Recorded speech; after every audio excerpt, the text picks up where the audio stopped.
किल्ल्याला एक जाज्वल्य भूगोल सुद्धा लाभलेला असं म्हणेन मी. कारण जर हा किल्ल्याचं भौगोलिक स्थान पाहिलं तर आपल्याला लक्षात येतं की हा पूर्ण जावळीच्या खोऱ्यात हा किल्ला आहे आणि म्हणून तो हा तितकाच सुरक्षित मानला गेला. आणि जास्त इतिहास याच्यासाठीच प्रसिद्ध आहे की अफजल खानाचा या ठिकाणी कोतवाल महाराजांनी बाहेर काढला होता, अफजल खानाला मारलं होतं. तर त्याचा थोडासा इतिहास बघूया, नंतर आपण किल्ल्याची माहिती घेऊ. महाराष्ट्रावर म्हणजे स्वराज्यावर सगळ्यात मोठं संकट होतं. अफजल खान महाराष्ट्रावर चालून आला होता, स्वराज्यावर चालून आला होता आणि ही गोष्ट साधी नव्हती. अफजल खान म्हणजे म्हटला तर तेवढासा म्हणजे त्याचे पराक्रमी असा नव्हताच, क्रूर कर्म होता. परंतु तो आपल्या कटकारस्थानाने कित्येक जणांना त्यानं फसवलं होतं. म्हणजे शहाजी राजांना सुद्धा त्यांनी कैद करण्यापुरतं मजल मारली होती. शिवाजी महाराजांचे थोरले बंधू त्यांना सुद्धा त्यांनी कैद केलं होतं.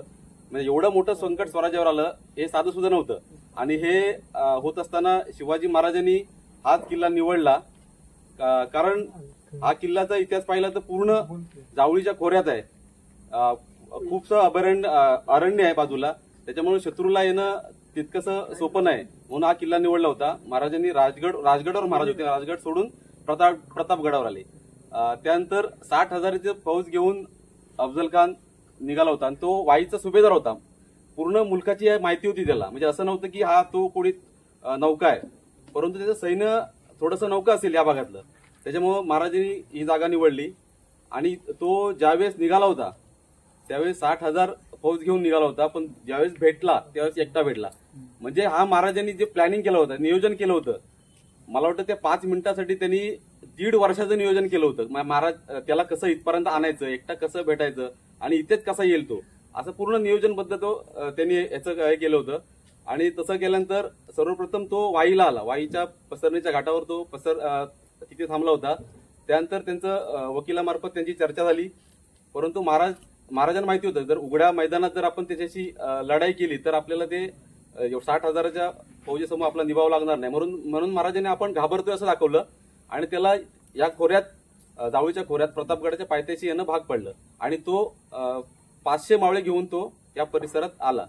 त्यानंतर आपण जर पाहिलं तर आपल्याकडे ज्यावेळेस पाहुणे येतात तेव्हा आपण त्या स्वागताला पहिला हजर असतो, पण महाराजांनी तसं केलं नाही.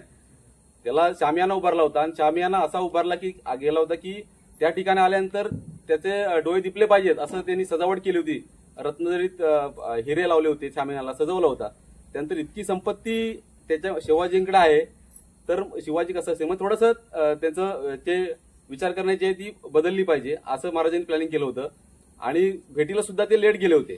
आता ती भेटीला गेल्याच्या नंतर सुद्धा नियोजन आहे. म्हणजे प्लॅनिंग काय असतं बघा, म्हणजे आपण ज्यावेळेस जातो की एवढीशी जर चूक झाली तर ते संपलं.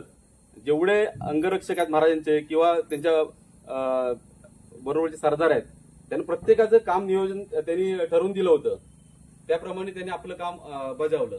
म्हणजे ज्यावेळेस शामियानात गेले तेव्हा बडा सय्यद बंडा आपण म्हणतो तो शामियानात होता आणि तो पट्टा चालवण्यात इतका तरबेज होता, परत कोणाचाही निभाव लागला नसता. मग महाराजांनी असं नियोजन केलं होतं. त्यानंतर महाराजांनी जीवा महाले हे होते पट्टा चालवण्यात तरबेज. त्यांनी जीवा महालेचा इतिहास पाहिला तर आपल्याला कुठेही त्यांचं कार्य दिसत नाही, परंतु याच एकाच गोष्टीसाठी त्याचा उपयोग केला महाराजांनी. कारण महाराजांनी ज्यावेळेस महाराजांना माहिती मिळाली की हे जे महाले आहेत ते पट्टा चालवण्यात तरबेज आहेत, त्यांना आपल्या याच्यात घेतलं आणि त्यांनी सांगितलं की ज्यावेळेस वेळ येईल त्यावेळेस आम्ही तुम्हाला सांगू. आणि ते वेळ आली आणि त्यांना ते तिथे शामियापर्यंत नेलं होतं त्यांनी. त्यानंतर संभाजी कावजी कोंडाळकर एवढा अजस्त्र, म्हणजे अफजल खान जर आपलं बरं वाईट झालं, अफजल खानाने आपल्यावर समजा अटॅक केला आणि आपलं बरं वाईट झालं तर अफजल खान सुटला नाही पाहिजे, म्हणून अफजल खानाच्या तोडीस तोड म्हणून तिथे कोणतरी पाहिजे होतं. संभाजी कावजी कोंडाळकर होते आणि संभाजी कावजी कोंडाळकर ज्यावेळेस महाराजांच्या सैन्यात दाखल झाले त्यावेळेस त्यांनी विचारलं, महाराज मला तर काही येत नाही, मी काय करायचं? तुम्ही काहीच करा नका, तुम्ही खा प्या मस्त राहा, पण ज्यावेळेस समोर कोण आडवा येईल तेव्हा त्या गाड्याची तयारी ठेवा. म्हणजे बघा एवढंच, म्हणजे एक जे प्लॅनिंग आहे, म्हणजे एक माणूस आहे तो इतर कुठे दिसत नाहीत, म्हणजे असंही घेऊन गेलं होतं. आणि दुसरी गोष्ट म्हणजे ज्यावेळेस त्यांना एवढं सांगितलं होतं की ज्यावेळेस अटॅक झाला तर तुम्ही फक्त टार्गेट तुमचं आहे त्याच्याकडेच लक्ष ठेवायचं. म्हणजे विचार करा तुम्ही, सय्यद बंडा ज्यावेळेस दानपट्टा घेऊन महाराजांवर गेला त्यावेळेस जेव्हा महाल्यांचं समजा लक्ष इकडे तिकडे असतं, त्यांनी फक्त तेवढंच बघायचं आहे. क्षणाचा विलंब जर झाला असता तर काय झालं असतं विचार करा. आणि ह्याला सुद्धा तेच सांगितलं होतं की बाकी काय झालं माझ्याकडे लक्ष देऊ नका की कोणाकडे लक्ष देऊ नका, फक्त अफजल खानाकडे लक्ष द्या तुम्ही. आणि म्हणून ते शक्य झालं. ज्यावेळेस त्यांनी अफजल खानाचा कोता बाहेर आल्यानंतर तो निघाला, त्यावेळेस संभाजी कावजी कोंढाळकरांनी त्याचं मस्तक छाटून महाराजांना म्हणजे घेऊन गेले होते महाराजांना दाखवण्यासाठी. म्हणजे एवढं सगळं प्लॅनिंग होतं. त्यानंतर ज्यावेळेस संभाजी कावजी कोंढाळकरांना सांगितलं होतं महाराजांनी की तुम्ही एवढं धाडस का केलं, कारण तसं प्लॅनिंग नव्हताच की मस्तक काढायचं. मग त्यावेळेस त्यांनी म्हटलं तर वाचलं असतं तर. महाराजांनी सांगितलं होतं ज्यावेळेस बिस्वा वाघनखं ज्या खुपसली होती त्या पोटात, त्यावेळेस त्याच्यात जालिम विष होतं. म्हणजे तसं वाचलंच नसतं. म्हणजे विचार करा, जर तेवढं फाडून सुद्धा महाराज आले असते तरी सुद्धा तो वाचला नसता. एवढं प्लॅनिंग होतं फक्त एका 2 मिनिटासाठी. म्हणजे विचार करा एवढं. आता हे आपण आता थोडासा इतिहास बघितला जो मला माहिती होता. आता आपण थोडं किल्ल्याची माहिती घेऊया. असं येतं का? सर्वप्रथम आपण आता किल्ल्यावर ज्यावेळेस जातो, आता सध्या परिस्थिती आहे वाहनतळ आहे. म्हणजे आताही दाखवलेलं नाही, पण कारण हा जो किल्ला आहे तो शिवकाळातला किल्ला दाखवलेला आहे. त्यानंतर ही पायवाट जाते. त्यानंतर सर्वप्रथम हे महाद्वार, याची सुद्धा रचना पाहिलं तर आपल्या लक्षात येईल की हे जोपर्यंत आपण तिथपर्यंत जात नाहीत, म्हणजे 5 ते 10 पावलांवर जोपर्यंत जात नाही तोपर्यंत आपला तो मुख्य दरवाजा दिसत नाहीत. हे नागमोडी वळणाचं हे बांधकाम आहे. हे याच्यासाठीच केलं असतं की आपल्या घराला प्रवेशद्वार बघितलं तर आपण पूर्वेला असतं किंवा या भागाला असेल, म्हणजे त्यावेळेस जर हे करायचं झालं तर. परंतु ते दिसलं नाही पाहिजे. शत्रूला ज्यावेळेस तो आक्रमण करेल तो शेवटपर्यंत दरवाजा जर किल्ल्याचा पडला तर मग संपलं, शत्रू आतमध्ये घुसेल. म्हणून तशी रचना केली असते. प्रत्येक किल्ल्याला आपल्या अशाच प्रकारची रचना केली असते. तर इथून आल्यानंतर हे हा टेहळणी बुरुज आहे. थोडीशी हे जो बुरुज दिसतोय थोडा उंच आहे. ह्याच्यासाठीच, कारण का या बुरुजावर जर आपण उभं राहिलं तर पूर्ण इकडचं जावळीचं खोरं, त्यानंतर पूर्ण महाबळेश्वरचा जो पायथ्याचा भाग आहे तो पूर्ण आपल्या दृष्टीस येतो. म्हणून हा टेहळणीसाठी नंतर पण त्याला खूप नाव दिले, अफजल बुरुज पण म्हणतात काही. तर हे टेहळणी बुरुज आहे. त्यानंतर आपण पुढे गेलो तर हा जो दरवाजा दिसतोय आज तो वापरात नाही आहे. म्हणजे हा मोठा बुरुज दिसतोय आणि याला पालखी दरवाजा सुद्धा म्हणतात. आणि कारण जर वरती पाहिलं तर नगारखाना दिसतोय.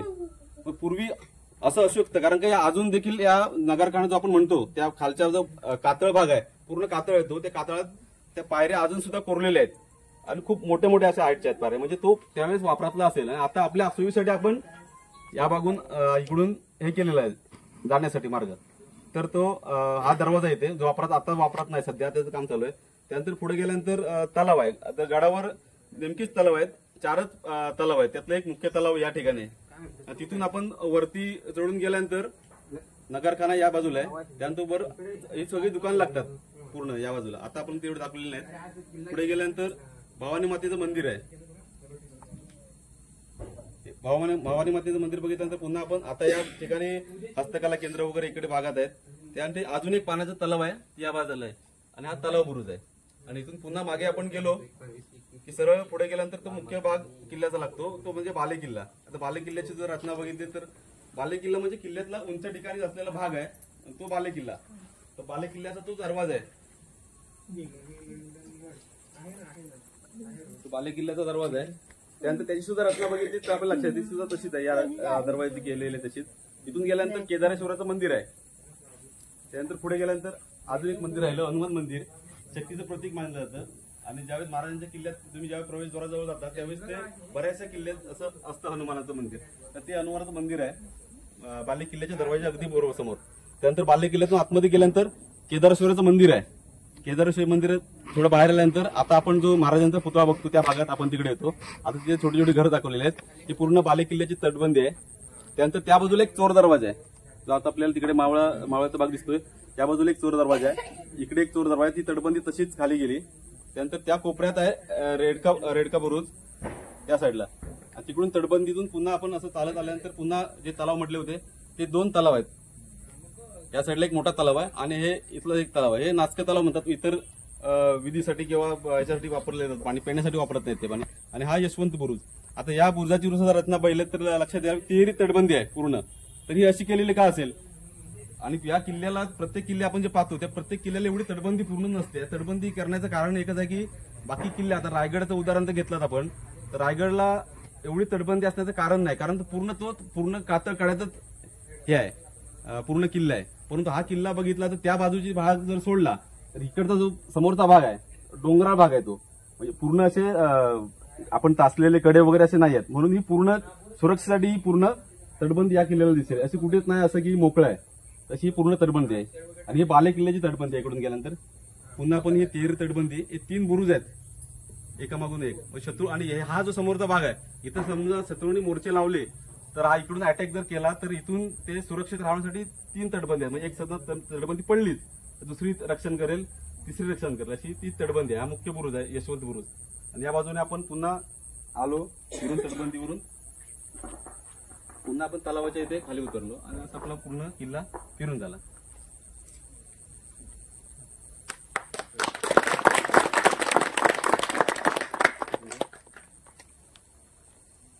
किल्ल्याचं झालं, बांधकाम केलं, पण तो वर्षभर आम्ही किल्ल्यांच्या सारीन देतच असतो, दुर्ग संवर्धन करत असतो. त्या दुर्ग संवर्धनाबद्दल माहिती आपण घेऊच. जर कोणाला आता बोलायचं असेल तुम्ही बोलू शकता. सर्वप्रथम आपण शिवप्रेमी, दुर्गप्रेमी मित्र परिवार आणि इथले पाडावे परिवार यांचं खरंच स्वागत करूया. त्यांचं आभार मानूया की इतकी छान प्रतिकृती आपल्याला पाहायला मिळते. जरी प्रतापगड तिथे आम्ही ह्या किल्ला बनवण्याच्या आधी आम्ही प्रतापगड फक्त बघण्यासाठी गेलो होतो की नक्की मी या लोकांचं जर बघितलं की नुसतं नेटवरून बघणं किंवा असं नाही, की खरंच त्या ठिकाणी गेल्यानंतर कोणकोणते अवशेष आहेत, कुठे काय, हे प्रत्येक एक गोष्ट बारकाईने याच्यामध्ये त्यांनी कोरलेली आहे. आणि यासाठी यांनी जी मेहनत घेतली, मला वाटतं मिनिमम 4 ते 5 दिवसामध्ये या नेमके 4 ते 5 जणच असतील, दिवस रात्र. आणि हे या वयात सांगायचं झालं तर आता हे वय आहे, म्हणजे लहान मुलांचं वय असतं ना, त्या वयातलंही अजूनही ते हे म्हणा, आमचे बाबा म्हणा, बाबांचंही अजून तरुणाई लाजवेल एवढंच त्यांच्याकडे हे आहे. आणि इतकं सुंदर कलाकृती, म्हणजे 2 दिवसापूर्वी जर बघितलं असेल तर फक्त हे रात्री मला वाटतं 9 वाजता मातीच टाकत होते, आणि आज ही जर एवढी सुंदर कलाकृती हे सादर करत असेल तर खरंच यांचं कौतुक करावं तेवढं थोडं आहे. आपल्यापैकी कुणाला 2 शब्द?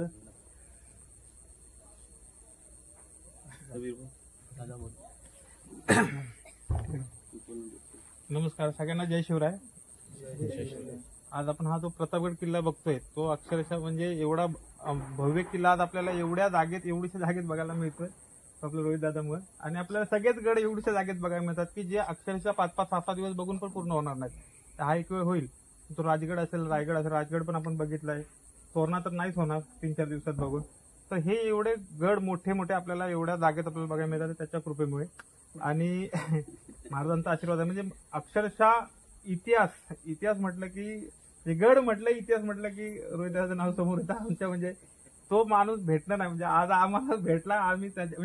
आम्ही आमचा तो मित्र आहे किंवा आम्ही त्याचे मित्र आहोत, म्हणजे आम्ही त्याचे मित्र आहोत हे आम्हाला सांगायला अभिमान वाटतो. आणि सर्वात महत्वाची गोष्ट, जास्त धन्यवाद द्यायचे ते वहिनींचे, कारण की ते अशा इतिहास वेड्या माणसाला थांबा, त्यांनी ते सुट्टी, आम्हाला एक दिवस कुठे जायचं म्हटलं तरी आम्हाला सुट्टी भेटत नाही, पण त्याला सांभाळून घेतात. म्हणजे त्यांनाही तेवढी आवड असणार आहे, त्यांनाही तेवढ्या त्या गोष्टीची आवड आहे. त्यांनी ह्या सगळ्या गोष्टी हे आपल्याला बघायला मिळते, आपलं नशीब आहे. आम्ही तर असं म्हणतो की तो आम्हाला मिळाला पाहिजे, की तो आम्हाला मिळाला की संपूर्ण आम्ही म्हणजे अक्षरशः पुन्हा गड बांधू अशी भावना आज मनामध्ये जी उभी राहते. आणि ते हे सगळं बघितल्यामुळे आणि खूप त्यांचं काम जोरात चालू आहे. म्हणजे अक्षरशः गडांचे संवर्धन असेल त्यामध्ये आपल्या प्रतिष्ठानचं काम जोरात चालू आहे. आम्ही जोडीला असतो कधी कधी, फक्त आम्ही कधी शाब्दिक बाबा येतं, काही कारणाचं आम्हाला शक्य होत नाही, कधी कधी आम्ही भेटतो एकत्र, पण ज्याच्या माध्यमातून इतिहास म्हटलं की आम्ही सगळे एकत्र असतो. आणि या सगळ्या गोष्टीचा हे जे बघायला मिळतं हे फक्त ती आणि त्याची टीम तेवढंच त्यांचं श्रेय आहे, ते बाकी कोणाचं नाही.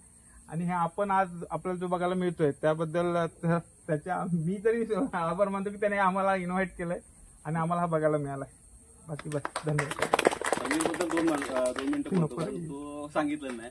जसं आम्हाला आम्ही दुर्ग संवर्धन करतो, किल्ले वाचले पाहिजेत यासाठी आपण झटत असतो वर्षभर, तसंच हा सुद्धा शस्त्रावर काम करतो. म्हणजे हे जे शस्त्र आहेत, दुर्ग आणि शस्त्र होते म्हणून इतिहास घडला, तर हे आम्ही जपतो आणि तो शस्त्र जपण्याचा प्रयत्न करतो. जी जुनी शस्त्र आहेत त्याने ते सांगितलं नाही, तर मी त्याची ओळख करून देणार सर. नाही, माझं दुसरं काम म्हणजे कोकण दौलत प्रतिष्ठानचा मी संस्थापक. माझी दुसरं आपली संस्था काम करते रणमर्द शिलेदार, त्या संस्थेअंतर्गत आम्ही मावळ्यांचं आयुष्य जगतो. आता हे थोडंसं माझ्याबद्दल सांगतो, ते मोठेपणा वाटतं मला, ते नाही सांगतो. परंतु सांगण्याचं कारण एकच, आम्ही मावळ्यांचं आयुष्य जगतो ती रणमर्द शेलदार संस्था ही अखंड महाराष्ट्रात काम करते आणि बाकी संवर्धन वगैरे ह्या संस्था खूप चांगल्या प्रकारे काम करतात, परंतु मावळ्यांचं आयुष्य कसं होतं, किती किचकट होतं, त्या मोहिमाही आमच्या तशाच असतात. जसं की राजगड तोरणा आम्ही केली की जेव्हा राजगडावरून महाराज तोरण्याला गेले ते कसे चालत गेले, किती तो काळ लागला. त्याच्यानंतर पन्हाळा ते पावनखिंड आपण जो भाग महाराज गेले होते तो रात्रीचा काळ त्या पावसात ना बिना चपलीचा असा प्रसंग आम्ही जगत असतो. त्याबद्दल आम्हाला खूप आनंद मिळतो. आणि कोकण दौलत प्रतिष्ठानच्या अंतर्गत आपण ऐतिहासिक शस्त्रांचा संग्रह करतोय. म्हणजे आज आपल्या प्रत्येक घराण्यांमध्ये प्रत्येकाच्या घरात आज आपले शस्त्र आहेत, आपल्याला माहितीच नाही. उदाहरण द्यायचं झालं तर एक कट्यार प्रत्येकाच्या आपल्या घरी आहे, पण त्याचा वापर आपण लग्नामध्ये जोमवा म्हणून करतो. लोकांच्या घरी जाऊन आम्ही त्यांना समजावून, काही समजतात काही नाही समजत, त्यांना आपण माहिती देऊन बाबा जेणेकरून तुमच्या घराण्याचे शस्त्र आहे ते त्यांच्याकडनं आम्ही घेऊन त्याचं संवर्धन करून, अक्षरशः काही आता जे गायकवाड घराणे तळसर मुंड्यातले जे गायकवाड घराणे आहेत त्यांच्या 2 तलवारी आपल्याकडे आहेत की ज्यांचं आपण संवर्धन केलेलं आहे, की त्या एवढ्या प्रॉपर आहेत की म्हणजे त्यांच्या पराक्रमाच्या खुणा त्याच्यावरती अक्षरशः मांडलेल्या आहेत. तर त्याचं आपण घेऊन संवर्धन करतो आणि ज्याचं आहे ते त्याला तो मान दिला पाहिजे ह्या दृष्टिकोनातून आम्ही ते सगळं संवर्धन करून प्रदर्शनाच्या माध्यमातून आमचं आता पुढचं पाऊल आहे. त्याच्यानंतर आमचं प्रशिक्षण, हे तिसरं पाऊल आमचं प्रशिक्षण आहे असं. आणि ह्या सगळ्या गोष्टीला आमचे मित्र खूप सपोर्ट करतात, त्याच्यामुळे हे सगळं शक्य होतं. एकटं दुकट्याचं काम नाही हे. भले संग्रह मी एकटा करत असलो किंवा आमची सगळी टीम करत असली तरी ह्या अशा लोकांचा जो सानिध्य लाभतं त्याच्यामुळे ह्या सगळ्या गोष्टी होतात. काही गोष्टींच्या बाबतीत ह्यांचं जे सपोर्ट मिळतो, माहिती मिळते किंवा काय मिळते, हे आम्हाला खूप फायदेशीर असते आणि ह्या माध्यमातून ते सगळं चालू आहे. आज इथे लागला असं, परंतु आचारसंहिता असल्यामुळे गेल्या वर्षी बोललो होतो की आपण थोडीफार तरी शस्त्र आणायचं चाललं होतं, आमचं बोलणं झालं, पण आचारसंहिता असल्यामुळे आम्ही थोडासा तो विषय टाळला. पण यदा कदाचित पुढच्या वर्षी 100% असो.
सर्वात प्रथम आधी तुमचं आमच्या चॅनलवरती स्वागत आहे.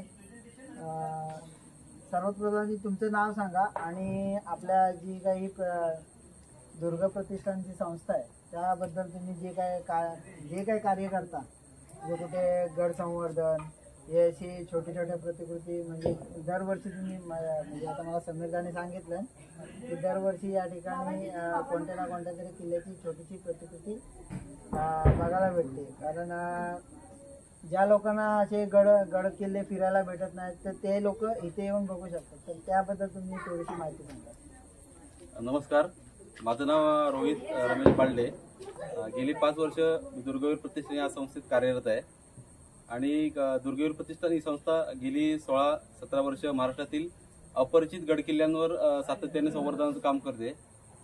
तर आपल्या या भागात देखील पण जो मैपतगड आहे या मैपतगडावर गेली 5 वर्ष आपण संवर्धनाचं काम करतोय आणि हे करत असताना इतर सामाजिक उपक्रम सुद्धा आपण करत असतो, जसे की शैक्षणिक साहित्य वाटप असेल, आदिवासी भागातले वाटप असेल, गरजूंना वाटप असेल, त्यानंतर इतर देखील उपक्रम असतात. तर हा जो उपक्रम आहे हा सुद्धा आम्ही गेले 4 वर्ष आपला मित्रपरिवार आहे यांच्या मदतीने आपण करत असतो. तर हे 4थं वर्ष आहे आमचं हे प्रतिकृती बनवण्याचं. याच्या मागील जसं तुम्ही सांगितलं तसाच उद्देश आहे की जी तरुण पिढी आहे, जी मुलं आहेत ती प्रत्यक्ष जी किल्ल्यांवर जाऊन त्याचा अभ्यास करू शकत नाहीत, तर हे छोटी प्रतिकृती तयार करून आपण त्या ठिकाणी त्यांना ते माहिती सांगू शकतो, गडाचा इतिहास सांगू शकतो आणि आपल्याला गडाचा इतिहास हा त्यांच्यापर्यंत पोहोचवणं सोपं जाण्यासाठी हा उपक्रम करत असतो. धन्यवाद दादा, तुम्ही आमच्या चॅनलवरती जी काही माहिती सांगितली त्याबद्दल. आणि ही माहिती मी माझ्या व्ह्युअर्सना पोचली असेल अशी आशा बाळगतो आणि भेटू अशाच एका नवीन व्हिडिओमध्ये. तोपर्यंत बाय बाय.